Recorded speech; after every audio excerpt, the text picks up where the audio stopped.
If you're a Clemson Tiger fan, man, this is the Garrett Riley offense that you signed up for when he got the job to be your OC out there in Clemson, South Carolina. It's rolling right now. What does it mean for the future? Why is it rolling right now? We'll talk about all of that. First things first, make sure you are subscribed right here to the On3 YouTube channel. We got a chance to go out to Clemson last year for the Florida State game. And all we heard was like, hey, come back for a night game. Come back for a night game. The atmosphere is great at night. We were there for a noon kick. It felt like it was near 100 degrees if it wasn't 100 degrees. And that stadium was rocking. To this point, one of, if not the best atmospheres I've ever been to when it comes to a college football game. So y'all were good to us then. We appreciate y'all being good to us now and subscribing to the On3 YouTube channel. Thank you for that. So I want to be careful how I say this because Firefest is a touchy topic.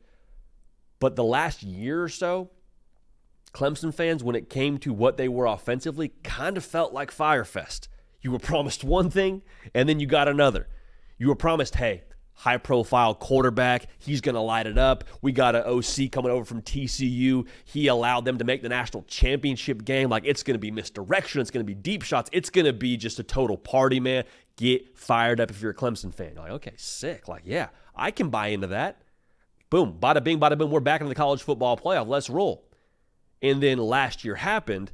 You're not explosive. You're one of the worst teams in the country when it comes to yards per pass.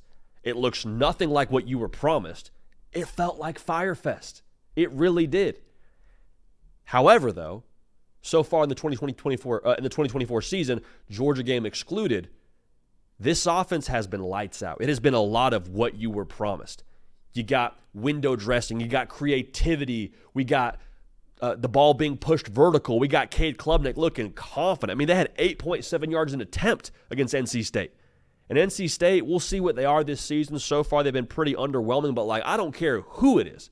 To see that kind of output offensively, to see it look that way, to score 59 points is one thing. But to see it happen the way they did with the deep shots, with the creativity, with Cade Klubnik hitting a 50-plus touchdown run, that's the kind of vibe, that's the kind of the experience you signed up for when Garrett Riley became your OC. But why is it happening that way? I think it's a lot to do with the mentality change that Cade Klubnik spoke to after the NC State game. And mentality change can mean a lot of things, but the word that comes to mind when you watch Cade Klubnik operate this offense is confidence, man. Like, there's not a whole lot of second-guessing himself out there. There's not a whole lot of double-clutching. Like, he knows what he's looking at. He does delivering the football with authority. You're seeing the reason why he was billed as a 5-star caliber cat as a recruit. You're seeing all of that play itself out right now in year 2 of this Garrett Riley experience, man. Again, it kind of feels like if you're a Clemson fan, Shawshank Redemption, great film, as Nick Brake would say. I would call it a movie. He would call it a film. It is what it is. At the end of that movie, Andy Dufresne, he escapes prison. Spoiler alert.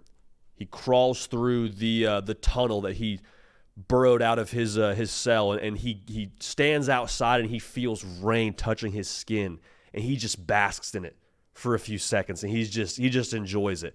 I think that's how Clemson fans felt watching Clemson do what they did offensively to NC State. And I think also you got to give a lot of a benefit. As much as you give the benefit to Garrett Riley and Dabo Swinney into the offensive weapons, like, you give a lot of credit, I think, to Cade Klubnik for just coming back swinging, man.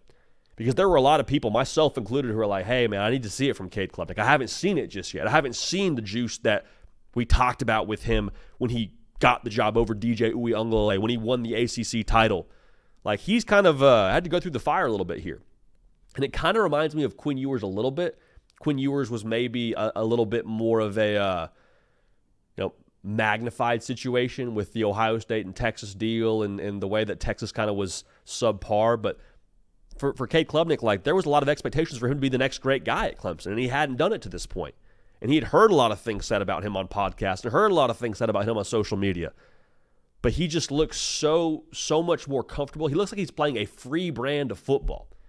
And some people are going to say, well, like, hey, is that Dabo Swinney? Credit to him for passing the keys to Garrett Riley. Is Dabo Swinney having his influence on the offense? Is it now the Garrett Riley offense? And to me, I'm just like, if I'm a Clemson fan, I feel the same way that I do once I get a tremendous ribeye steak served to me at a restaurant. I don't care who made it. I don't care who's back there on the grill I don't care who's aged this sort of like this cut of meat. Like, I don't care. All I care about is the product we got here. So credit Dabo Swinney, credit Garrett Riley, give everybody credit because in some way, shape, or form, they were involved in what's happening right now offensively. Now they have to sustain it. That's 100% true. But you're seeing the mentality change. You're seeing the confidence. I think you're seeing schematically the way it's evolving, and maybe that's something to do with Cade Klubnik getting more time in this system. But honestly, I think you also have to give a lot of credit to the skill players they have right now. Antonio Williams. Dabo Swinney said he's the best player on their football team. And from what he has done so far, I mean, it's hard to argue with that at this point. TJ Moore, he's stepping up. Bryant Wesco didn't have a massive day against NC State, but you're seeing what he can be at Clemson. You're seeing a different brand of receiver, I feel like, than we've been able to watch if we're watching Clemson Tiger football over the course of the last few years. Stretching the field. Defense has to honor them one-on-one. We're able to beat you with speed. We're able to pop the top on our defense. All those things are married with the scheme, but it doesn't matter if we have a good scheme if we can't capitalize. I think you have a lot more of what you need offensively if you're Clemson. Now, I'll say this. If this is the offense you got out there at Clemson, I trust the defense. Not worried about them. Looking at the schedule now, you got Louisville at Vatech, no Miami, no Syracuse. Like, the path is there for Clemson. And if you win the ACC as in the new college football playoff model, spoiler, you get a bye in the college football playoff.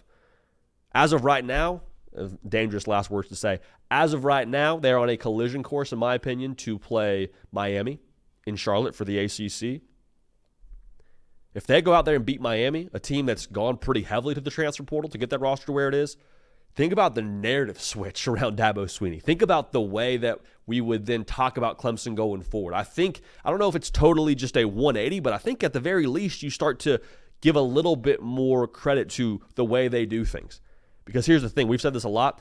If you're doing things at a high level, nobody questions your process. Nobody questions your tactics. Nobody's talking about the portal. Nobody's talking about the way you recruit.